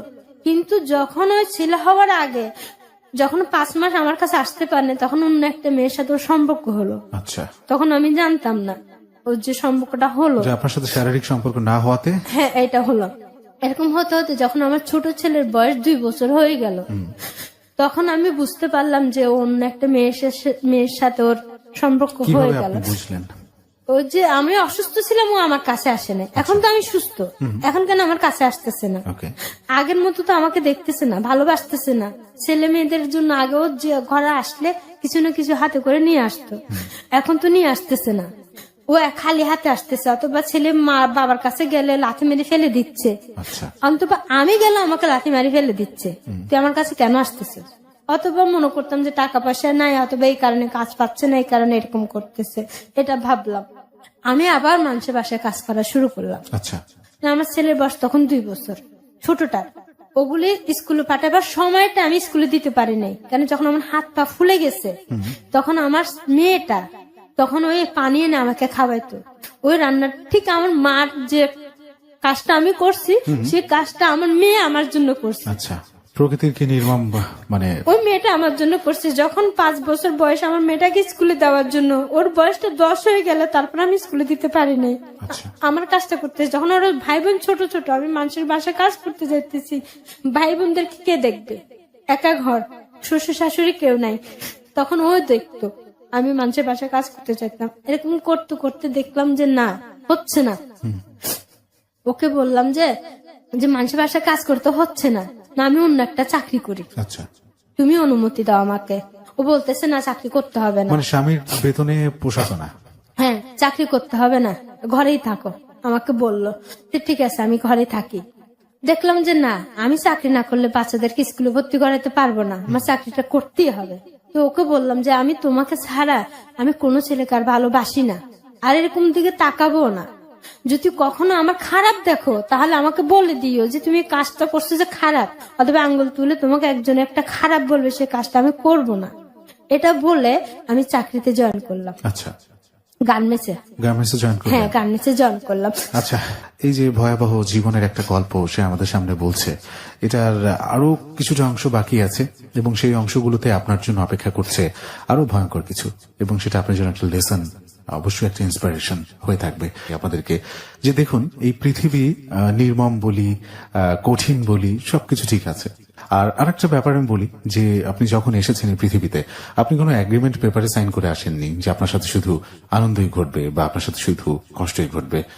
আমি যেটা এখানে বেশি করে বলতে চাই যে দেখুন, রিপিটেশন বা পুনরাবৃত্তি ঘটনার পৃথিবী যে ঘুরে ফিরে একটা জায়গায় এসে পড়ে, সেটা নমুনা কি দেখলেন? একটু পিছনে ফিরে যাচ্ছি। ওর মায়ের জন্য কিন্তু ফ্যান ভাত নিয়ে আসতো, মানে ভাতের মার যেটাকে বলে, একই ঘটনা ওর সাথে ঘটছে এখন। ওর সন্তানরা ওর জন্য এটা করলো। আমি একটু আপনাকে জানি আপনি কল্পনা করছেন যে ওর মা যখন মারা গেল, জিনিসটা আমার মানে আমি আমার ভেতর থেকে সরাতে পারছি না। আমি এতখানি ইনভলভ এই গল্পটার সাথে, যে মায়ের কবর খোঁড়া হচ্ছে বিষণ্ণ একটা নদীর পার, ভরে উঠছে নদীর জলে সেই কবরটা। কি অদ্ভুত! সবকিছু মিলে একটা অদ্ভুত জীবনের গল্প আজকে আপনি শুনছেন। জীবন যে কল্পনার চেয়েও বেশি কিছু, আমার মনে হয় এই গল্পটা শুনলে আপনি সেটা খুব ভালো করে টের পাবেন এবং পাচ্ছেনও। কথা বাড়াচ্ছি না, লতার কাছে যাচ্ছি। তারপরে লতা, যেখানে আমরা ব্রেক নিয়েছিলাম, প্লিজ সেখান থেকে শুরু করুন।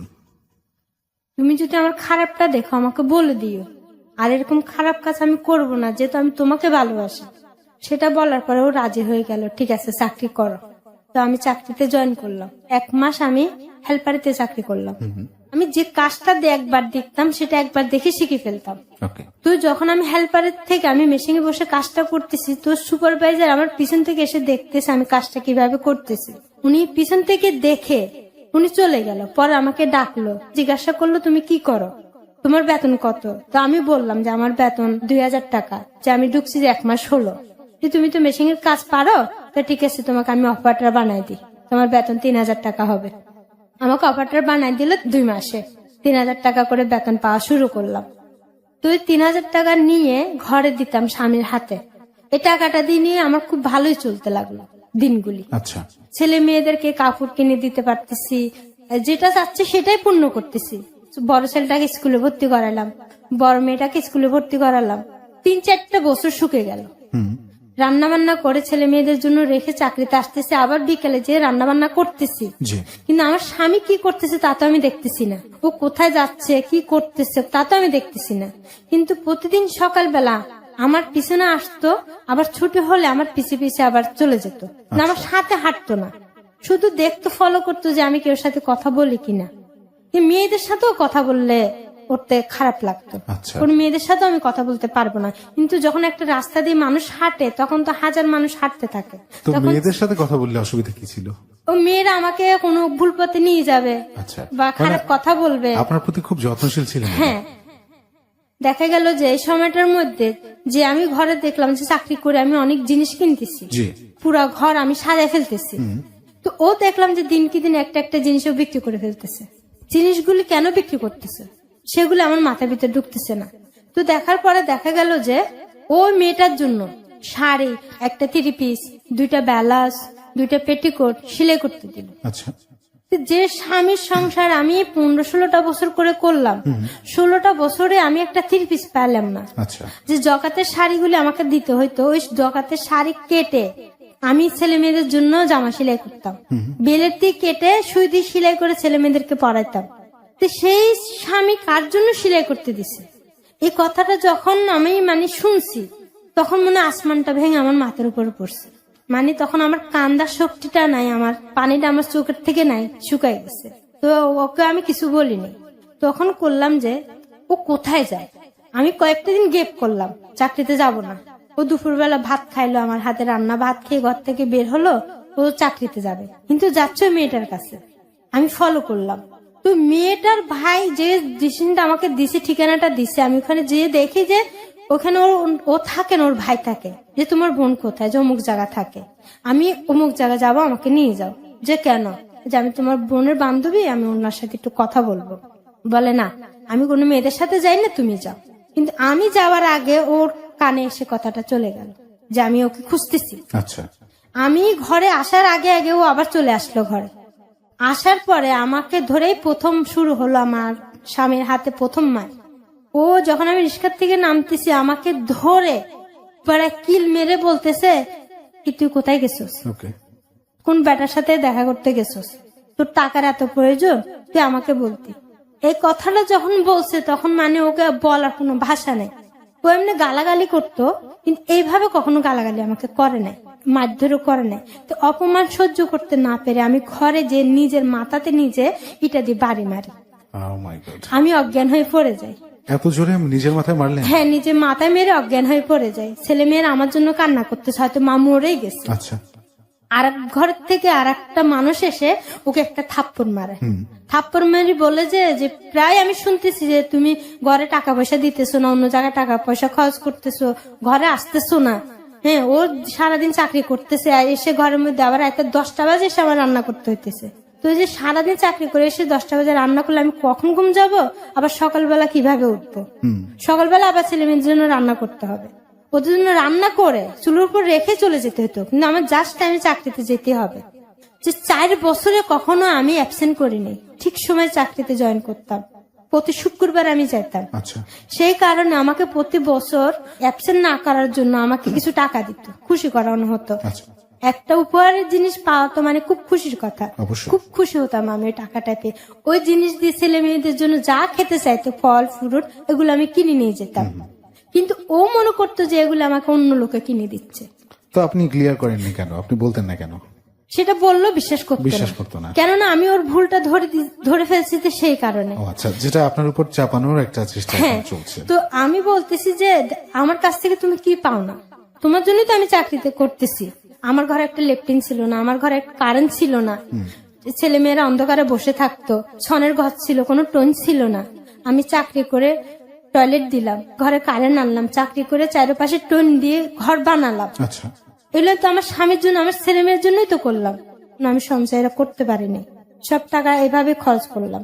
তারপরে ও দিনকে দিন মেয়েদের পিছনে ও থাকতেই লাগলো। আচ্ছা, যে আমার চাকরির 7 বছর বয়স হয়ে গেল, তখন ওর বোনের মেয়ের বিয়ে, ওখানে যেতেই হবে, যে বিয়েতে যেতে হবে। আমি বেতন পাইলাম ওখান থেকে 2000 টাকা বিয়ের মাইনের জন্য নিয়ে গেলাম। তো নিয়ে যাওয়ার পর ওর বোনের সাথে, যে ওর বোনের যে বন্ধুর সাথে খুব ক্লোজ ছিল, সেটা আমার বিয়ের পর থেকেই দেখে আসছি। যে মেয়েকে বিয়ে দিচ্ছে, ওনার শাশুড়ি মারা গেছে, ওরা সবাই যাবে কোথায়, ওদের বাড়িতে দাওয়াত খেতে যাবে বিয়ের পরের দিন। তো ঘর তো খালি। আমার ছোট ছেলের তখন বসন্ত, পুরো মুখে পুরো শরীরে বসন্ত, ছেলেকে ফেলে তো আমি কোথাও যেতে পারবো না। তো বোনের বাড়িতে আমি থাকলাম, যে তোমরা যাও আমি আসি। ওই যে বোনের বন্ধুটা ওদের ঘরে আসলো, ঘরে এসে যে একটা পরিচিত, আমি তো চিনি, তা আমি বসতে বলবো না, যে বসো, বসতে বললাম। তো বললো আমাকে 1 কাপ চা দাও, যে কি খাবেন। তো আমি 3টে চুলো ধরায়, ওইখানে যে তরকারিগুলি আছে ওগুলি গরম করতেছি, ভাত গরম করতেছি, চা রান্না করতেছি। কিন্তু আমার হাজবেন্ড উনি কিন্তু যায় না কোথাও, উনি বাইরে আপ ডাউন করতেছে, মানে আমাকে সন্দেহ করতেছে আচ্ছা, আমি কেউ সাথে কথা বলি কিনা। তো লোকটা আসলো, কিন্তু আসলে লোকটার মতলব খারাপ ছিল সেটা তো আমি জানতাম না। তো আমি কি করলাম, গরম চা নিয়ে ওনার কাছে গেলাম, দেখলাম যে উনি এক ঘর রেখে আরেক ঘরে চলে গেল। ওই ঘরে যাওয়ার পরে যখন আমি চাটা ওনাকে দিলাম, টেবিল উপরে রাখলাম, উনি আমার দুনো হাত ধরে ফেলছে। আচ্ছা, ধরে বলল যে তোমাকে আমার খুব পছন্দ, তুমি আমার সাথে একটু সময় কাটাও। যে আমি তো এই ধরনের মেয়ে না।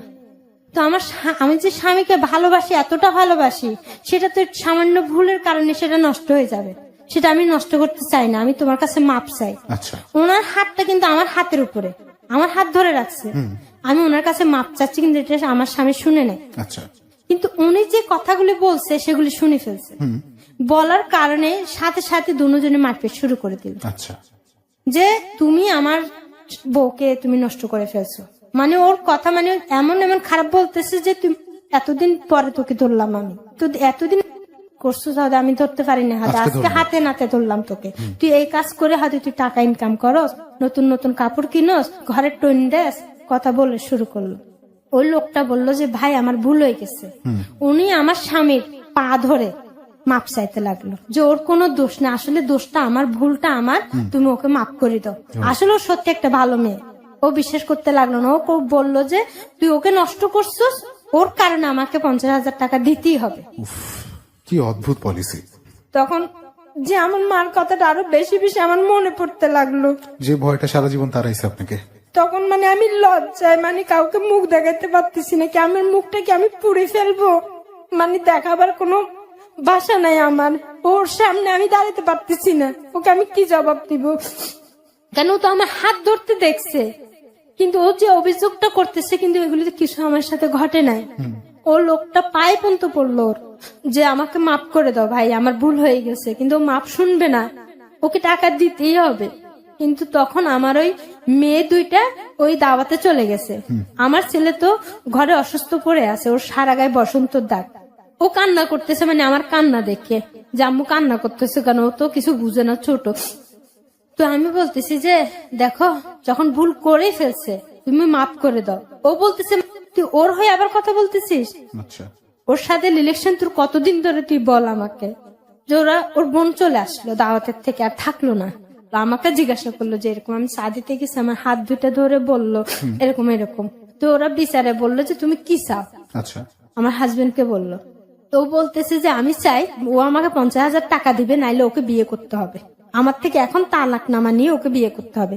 তো উনি আসলে একটা বয়স্ক লোক ছিল, শর্মে পড়ে গেছে, ওনার ছেলে মেয়ে আছে, ওনার একটা সম্মান আছে ওনার আলাদা একটা।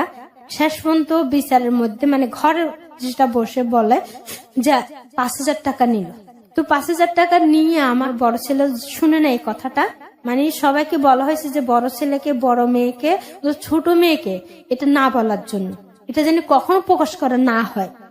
ঘরে গিয়ে ওকে আমি বললাম যে তুমি যে 5,000 টাকা নিছো, এই 5,000 টাকা নেওয়ার কারণে তুমি আমাকে বিক্রি করে ফেললে, এটা বিক্রি করাই বলে। তুমি যদি টাকাটা না নিতে, তুমি যদি ওকে ক্ষমা করে দিতে, তাহলে মনে করতাম তুমি আমাকে বিশ্বাস করো, কিন্তু তুমি আমাকে বিশ্বাস করো না, তুমি ঠিক আমাকে অবিশ্বাস করো। এখানে বিশ্বাস এবং অবিশ্বাসের চেয়ে অনেক গুরুত্বপূর্ণ হয়ে দাঁড়িয়েছে অর্থ বা অভাব। আর সেই অভাবের তাড়নাতেই আপনার হাজবেন্ড এই কাজটা করলো, যেখানে আপনি নির্দোষ ছিলেন। ওই মানুষটাও তার পায়ে ধরে মাফ চাইলো যে না, এই মেয়েটা নির্দোষ, তার মধ্যে অপরাধ বোধ কাজ করছে। একটা ব্যাপার হয় কি জানেন, যে মানুষ যখন নিজে অপরাধ করে তখন তার আশেপাশের মানুষদের মধ্যে অপরাধটা খুঁজে বের করার বা তাদের মধ্যে অপরাধটা চাপিয়ে দেওয়ার একটা প্রবণতা কাজ করে। সেই সাথে যদি অভাব যদি যুক্ত হয় তাহলে তো কথাই নেই, যা হওয়ার ঠিক সেরকমই হচ্ছে। এবং আপনার মধ্যে যে ভয়টা ছোটবেলা থেকে ছিল আপনি বিয়ে করবেন না, সমস্ত পুরুষ মানুষই বোধ হয় এমন। পুরুষ শাসিত সমাজ আসলেই কি এমন, বা আসলেই কি এমন হওয়া উচিত, যেখানে হিউম্যানিটি, যেখানে মানবতার কি কোনো মূল্যই নেই? এই অবিশ্বাসের থেকে যখন ওনাকে বললাম যে তুমি আমাকে বিক্রি করে ফেলছো, তুমি বিশ্বাসটা তো আমাকে করো নাই, তো ওর ওই ভুলটা নিয়েও থাকলো। চাকরিটা করতে লাগলাম, ও এমন একটা সবর রাত যেখানে রোজা থাকা হয়, তো সবর রাত আমি রোজা থাকলাম, রোজা মুখে নিয়ে আমি চাকরিতে গেলাম। আচ্ছা, গার্মেন্টসে যাবো আমি নিজের ইচ্ছে, কিন্তু আসবো ওদের ইচ্ছে। আমি যে রোজা আসি ওরা জানতো না, সবাইকে 5টা বাজে ছুটি দেওয়া হয়েছে, কয়েকটা মেয়েকে ছুটি দেওয়া হয় না, সেখান থেকে আমি রোজা রাখছি, ওরা রোজা ছিল না। তো আমার ছুটি দিল 7টা বাজে। যখন ইফতারি করার সময়টা হলো শুধু পানি খেয়ে আমি ইফতারি করছি। 7টা বাজে ছুটি দিল, আমি বের হলাম। বের হওয়ার পরে কিন্তু আমার পিছনেই ছিল, কিছুটা দূরে পিছন থেকে এসে এমন এক কিল মারলো আমার পিঠে, মানে আমি নিঃশ্বাসটা ফালাইতে পারতেছি না। আচ্ছা। ও বলতেছে যে তুই এত রাত্রে কোত্থেকে কাটছ, তোর তো 5টা ছুটি হয়েছে, কোন ব্যাটার কাছে টাকা কামাইতে গেছিস, দেখি তোর পকেটে কত টাকা। জি। বলার পরে ওর হাতটা আমি শক্ত করে ধরলাম, ধরে ওকে আবার ফ্যাক্টরির সামনে নিয়ে আসলাম, যে আমার সাথে যেখানে আমি চাকরি করি এখানে আসো। যে বললাম যে আপু আমার ছুটি কয়টা হয়েছে, তো বলতেছে ছুটি তো তোমার 7টা হয়েছে। তো এরকম যদি একটা মেয়েকে সন্দেহ করো তাহলে আর চাকরিতে দিও না, ওকে ঘরে বসে সাজায় রাখো। যদি এতই সন্দেহ থাকে তাহলে বউয়ের ইনকাম কেন খাচ্ছ, দারোয়ানটা বললো। বলার পরে নিয়ে গেল, তখন খুব বৃষ্টি আসি গেল। আচ্ছা, এটা আপনি সংসার করার 15-16 বছর পরের ঘটনা না? হ্যাঁ, এটা কবে, মানে এখন থেকে কতদিন আগের ঘটনা এটা? এই 4 বছর হলো। 4 বছর আগে। হ্যাঁ 4 বছর। ওকে।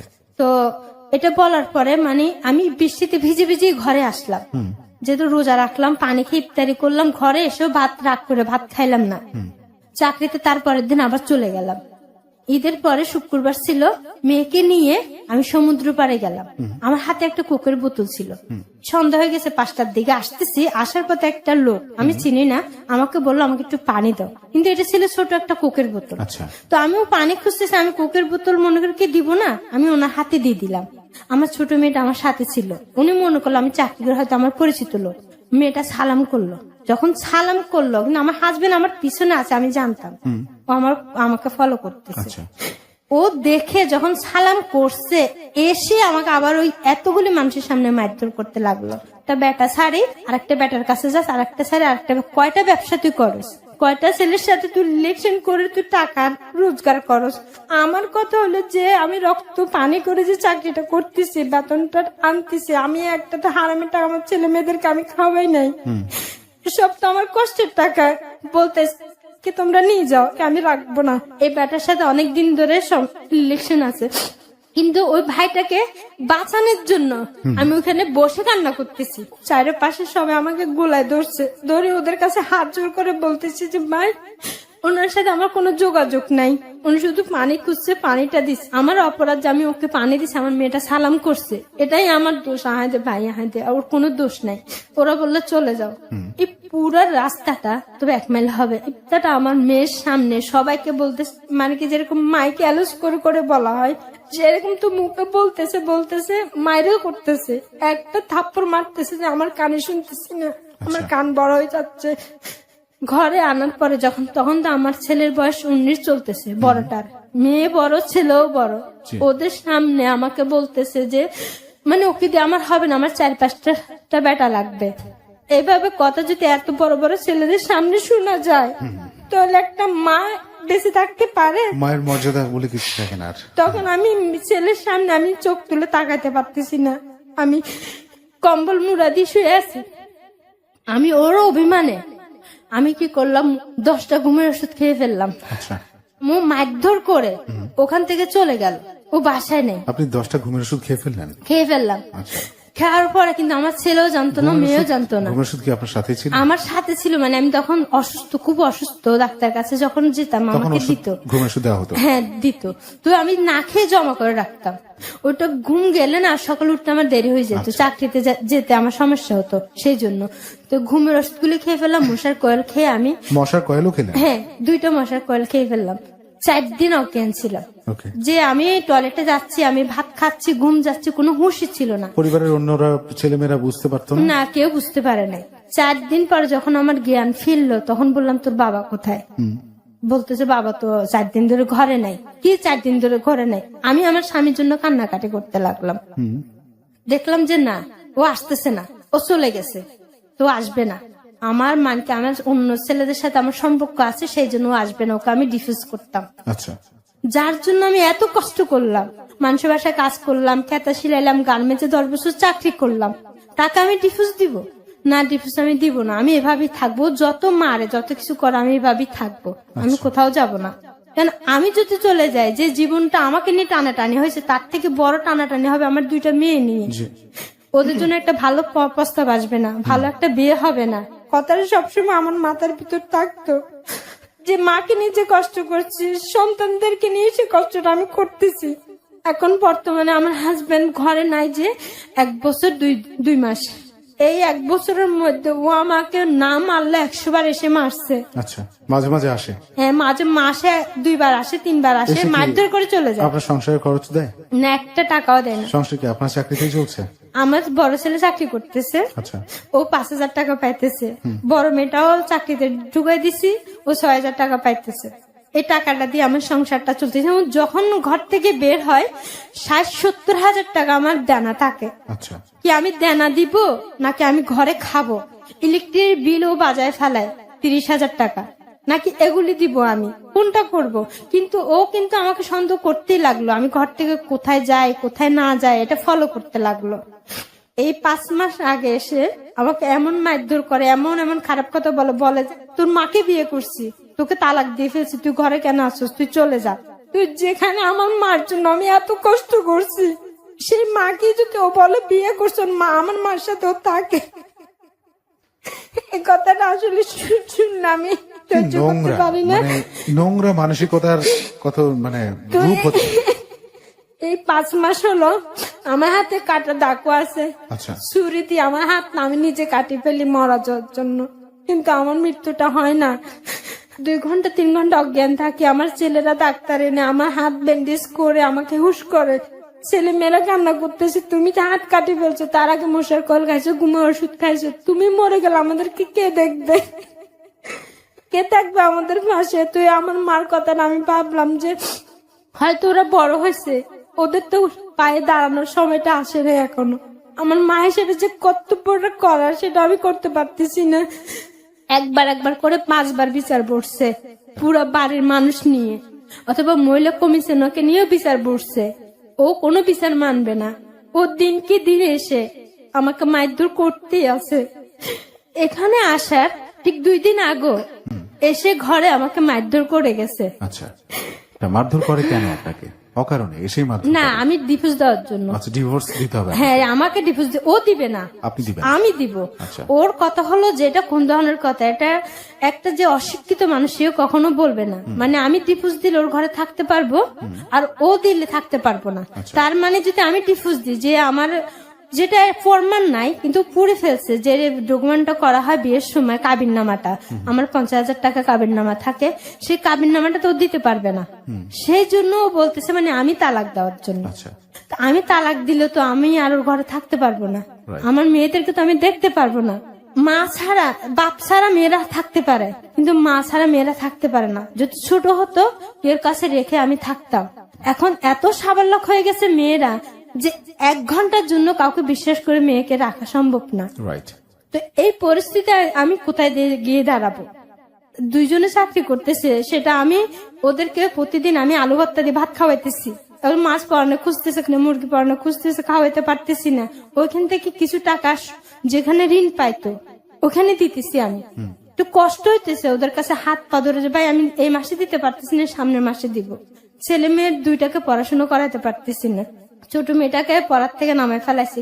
ছোট ছেলেটা এখন 6 ক্লাসে পড়তেছে, ওর এখনো গাইড কিনা হয় না। এই যে চাহিদা, ওর বাবা যদি সেই বিশ্বাসটা নিয়ে থাকতো, ওর বাবা ইনকাম করতো, আমি ইনকাম করতাম, তাহলে তো আমার ছেলে মেয়েগুলি এত আতঙ্ক তো থাকতো না, সেটাই, এত ভয়ে থাকতো না।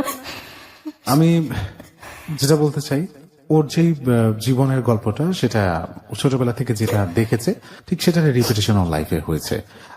ওর মার সাথে যে ব্যাপারগুলো ঘটেছে, ওর সাথে সেই ব্যাপারগুলোই ঘটছে।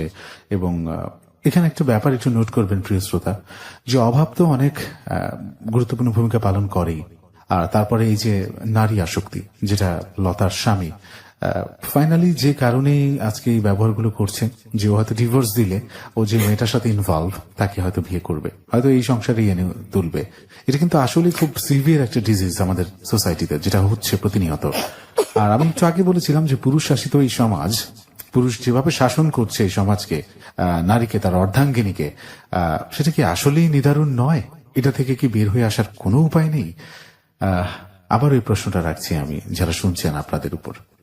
আর এখানে এসে, এত দূর থেকে এসে আমাদের কাছে আজকের গল্পটা বলেছে, ওর মনে হয়তো কিছুটা শান্তিও পেয়েছে, কিন্তু ওর জন্য আমি আপনাদের কাছে দোয়া চাইবো যে অন্তত ওর যেই অশান্তি, যেই ছোটবেলা থেকে নিদারুণ কষ্টে 35টা বছর পর্যন্ত সে টেনে এনেছে, তা থেকে যেন সে মুক্তি পায়, তা থেকে যেন সে উদ্ধার পায়, সে মানসিক শান্তি যেন সে পায়, তার ছেলে মেয়েগুলোকে সে যেন ঠিক মতো পড়াশোনা খরচটা যোগাতে পারে, অন্তত 3 বেলা খাবারটা যেন আসে। আমি লতাকে বলবো যে লতা, আপনি নিজের হাত কাটেন মারা যাওয়ার জন্য। আপনি তো দেখেছেন যে আপনার মা যখন মারা গেল তখন আপনারা তার বুকের উপরে শুয়ে রাতটা কাটালেন। আজকে আপনাদের এই দশা, আপনার অন্য 2টে বোনের কি অবস্থা আমি জানি না, নিশ্চয়ই আপনার চেয়ে ভালো নয়। হ্যাঁ, ওরা ভালো আছে, আমার কাছে আমার থেকে অনেক ভালো আছে। আচ্ছা, আপনার থেকে ভালো আছে এবং আরো ভালো থাকতো যদি কিনা আপনার বাবা এই একটা ছেলে সন্তানের জন্য। শুধু আমার অভিযোগ এটাই যে খারাপ কথাগুলি আমাকে উল্লেখ করা হয়, যে ছেলে মেয়ের সামনে আমি মা হয়ে সেটা মানে আমি সহ্য করতে পারিনি। এবং আসলে আপনি সেগুলো করেননি যে কারণে আপনি সহ্য করতে পারছেন না। কিন্তু আমি যেটা বলতে চাই যে আপনার কাছ থেকে এই বোঝাটাও দূর হয়ে যাবে আমরা আশা করছি। যে আপনার মা মারা গেল, তার বুকের উপর আপনার শুয়ে থাকলেন, আপনার জানলেন না মা মারা গেল। আপনার বাবা আপনাদেরকে ছেড়ে চলে গেল, যার ফলশ্রুতিতে আজকে আপনাদের এই অবস্থা। বাবা মার স্নেহ বঞ্চিত হলেই একটা সংসার ধ্বংস হয়ে যায়। সংসারের সন্তান কখনোই মাথা উঁচু করে দাঁড়াতে পারে না, খুব অলৌকিক কিছু না ঘটলে তাদের উপরে। আপনার কাছে আমার অনুরোধ থাকবে, আপনি অনেকবার আত্মহত্যার চেষ্টা করছেন, হাত কাটছেন, বিভিন্নভাবে উপায় অবলম্বন করছেন, ঘুমের ওষুধ, মশার কয়েল খাচ্ছেন। এগুলো আসলে আপনার সন্তানদের উপর সেই একই জিনিসের পুনরাবৃত্তি ঘটাবে। সো আমি অনুরোধ করছি আমার সমস্ত শ্রোতাদের পক্ষ থেকে যে যেই ঘটনাটা আপনার উপর ঘটেছে সেটা রিপিটেশন আপনি করবেন না। আপনি শক্ত হন, আমরা সবাই আপনার জন্য দোয়া চাইছি, সব ঠিক হয়ে যাবে। লতা, আপনি বলছিলেন যে আপনি একটা গান করতে চান। আপনি যদি পারেন আপনি গানটি আমাদেরকে শোনাতে পারেন। আপনার মাকে নিয়ে একটি গান আপনি এখানে শোনাতে চেয়েছিলেন, প্লিজ। যখন আমি বাসায় কাজ করতাম, মাকে খুব মিস করতাম। জানালার পাশে তাকায়, জানালার দিকে তারার দিকে তাকায় থাকতাম। তখন আমি মনে মনে এই গানগুলি বলতাম, মনে মনে না, সুর দিয়ে গানগুলি বলতাম। ঠিক আছে লতা, আপনি গানটা শোনাবেন, কিন্তু তার আগে আমি শ্রোতাদের কাছ থেকে বিদায় নিয়ে নিই। প্রিয় শ্রোতা, আজকের মতো বিদায় নিচ্ছি লতার এই গানটা শুনতে শুনতে। আগামী বুধবার আরো একটি জীবনের গল্প নিয়ে আমি হাজির হব, ঠিক